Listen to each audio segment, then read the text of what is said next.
হ্যাঁ,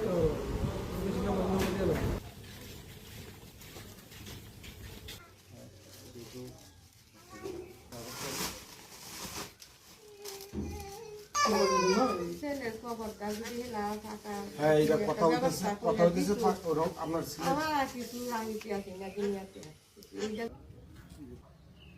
এটা আমাদের দেশের কাছে দিচ্ছে নাকি, তো ঠিক আছে। হ্যাঁ,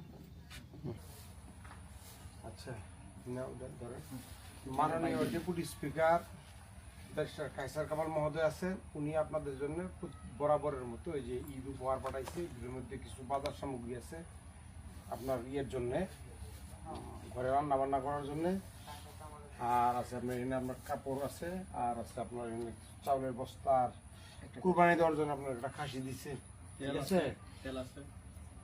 ভিতরে দেখবো সব কিছু আছে, রান্না বান্নার জিনিস, তেল থাকবে।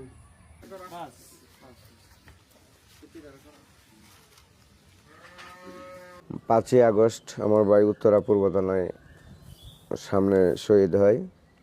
5 তারিখের পর থেকে আমাদের যে সহযোগিতা আমাদের মাননীয় deputy speaker barrister Kaiser Kamal আমাদেরকে করতেছেন শুরু থেকে, 5 তারিখের পর থেকে এখন পর্যন্ত প্রত্যেকটি ঈদেই উনি আমাদেরকে কাপড় চোপড়, চাল ডাল, মশলা এবং খাসি, প্রত্যেকটি ঈদে উনি আমাদেরকে একটা করে খাসি দেন, কাপড় চোপড় দেন।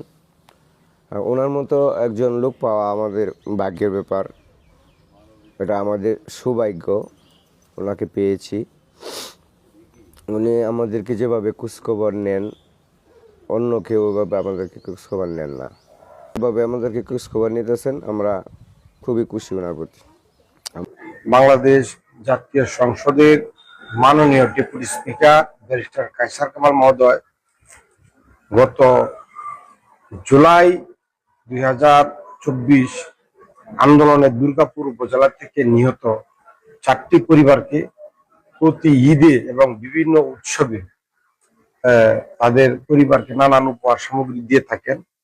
প্রতিবার ঈদের মতোই, কুরবানি ঈদের মতোই এবারও কুরবানি ঈদে মাননীয় ডেপুটি স্পিকার মহোদয়ের পক্ষ থেকে 4টি পরিবারকে 4টি কুরবানির জন্য খাসি এবং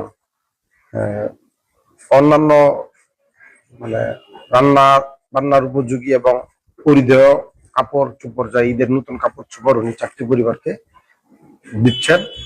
এই নিহত পরিবারের প্রতি